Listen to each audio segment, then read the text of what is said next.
Hello students. आइए देखते हैं एक बहुत अच्छा मेथड देखते हैं, that is the preparation of alkene. बहुत ही फेमस है और ख़ासकर ये है कोरे हाउस सिंथेसिस।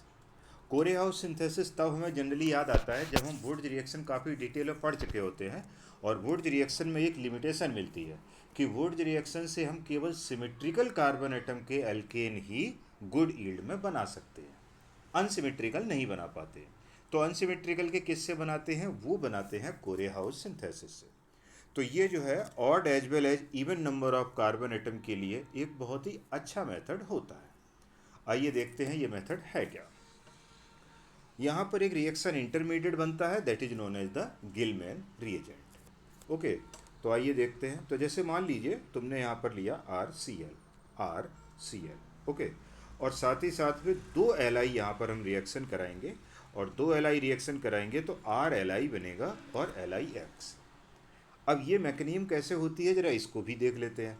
तो मैकेनिज्म के लिए हम यहाँ पर लिथियम सबसे पहले दो इलेक्ट्रॉन देगा, तो लिथियम और दो इलेक्ट्रॉन, दो लिथियम और दो इलेक्ट्रॉन देगा, दो लिथियम दो इलेक्ट्रॉन देगा। और फिर इसके बाद आर सी एल और प्लस इलेक्ट्रॉन। अब इलेक्ट्रॉन को क्या चाहिए? पॉजिटिव चार्ज चाहिए। पॉजिटिव कहाँ मिल रहा है? इस पर तुम देखिए इंडक्टिव इफेक्ट की वजह से पार्शियल पॉजिटिव और पार्शियल निगेटिव होगा, इसी पर ये इलेक्ट्रॉन अटैक करेगा। और जब इलेक्ट्रॉन अटैक करेगा तो आर के पास कोई ऑर्बिटल खाली नहीं है, कोई वैकेंसी नहीं है उसके पास, तो ये सी एल को यहाँ से रिमूव करेगा, क्योंकि उसको मस्ट है निकालना, क्योंकि आर मैक्सिमम से मैक्सिमम चार बॉन्ड बना सकता है। तो आर डॉट और साथ ही साथ में सी एल माइनस।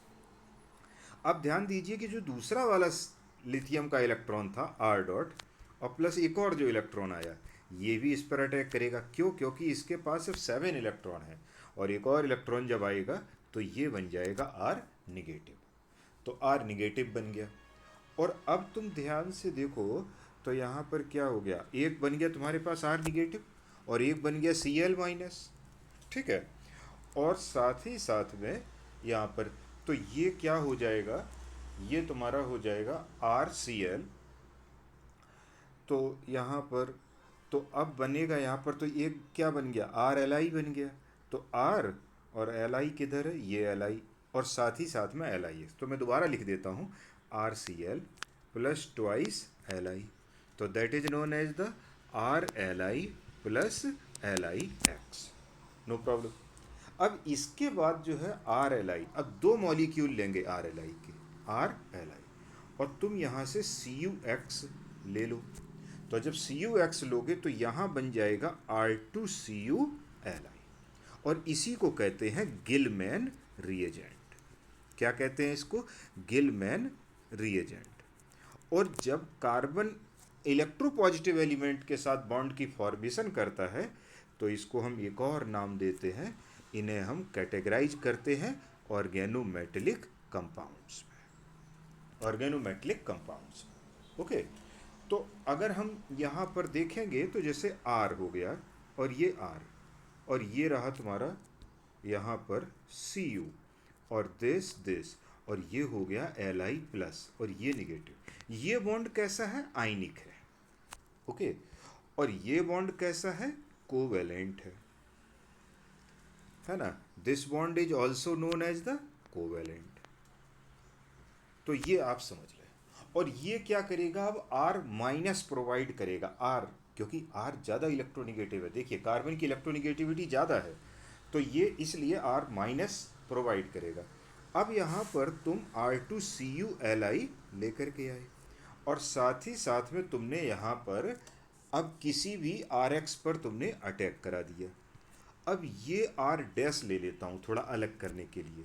अब ये आर डैश, अब ये जो है तुम जानते होगे कि SN2 रिएक्शन होता है। SN2 का मतलब ये होता है कि ये आर प्रोवाइड करेगा और आर इस पर अटैक करेगा, और जब आर अटैक करेगा तो ये बन जाएगा आर आर डैश, ठीक है। ये आर आर डैश बन जाएगा, और साथ ही साथ में आर सी यू बन जाएगा, और साथ ही साथ में एल आई एक्स। भाई इससे जो एक्स निकला, ये देखिए एक्स निकला, और ये तुम्हारा एल आई, तो एल आई एक्स बन गया, और एक आर इसके साथ कंबाइन हो गया, और एक आर सी यू ऐसे ही बना रहा है। ये आर दोबारा से फिर रिमूव हो सकता है और तुम एल्केन यहाँ पर बना सकते हो। और तुम ये देखो यहाँ पर कि तुम अब ये जैसे आर डैश है, तो किसी भी कार्बन एटम का ले लो, है ना, नंबर ऑफ कार्बन एटम कुछ भी हो, नंबर ऑफ कार्बन एटम कुछ भी हो, तो नंबर ऑफ कार्बन एटम यहाँ पर कुछ भी हो, है ना, एनी, चाहे वो 2 हो, चाहे 3 हो, ऑड हो, इवन हो, किसी तरीके से भी हो, कुछ भी हो, तो ये तुम बना सकते हो। और यहाँ पर जो है आर आर डैश बन जाएगा एल्केन। तो अब ये तुम्हारा एल्केन जो है symmetrical, symmetrical and unsymmetrical, symmetrical and unsymmetrical दोनों ही कार्बन एटम के एल्केन के लिए एक बहुत ही अच्छा मेथड है। तो दोनों कार्बन एटम के लिए एक बहुत ही अच्छा मेथड है। और रिएक्शन ये SN2 है, तो ये 12th वाले तो लोग जानते होंगे, लेकिन अभी 11th वाले नहीं जानते होंगे, तो वो SN2 हम SN2 जानते हैं, तो अभी 11th वाले होल्ड करें, रखें 12th तक के लिए, और 12th वाले सब जानते होंगे कि what is known as the SN2। और ये जो आरडेस है, अब यहाँ पर जैसे तुम्हें आरडेस लेना है, तो आरडेस क्या लेंगे, स्मॉलर एल्काइल ग्रुप होना चाहिए, क्योंकि इसके पास अटैक करना तो बड़ा ग्रुप नहीं होना चाहिए।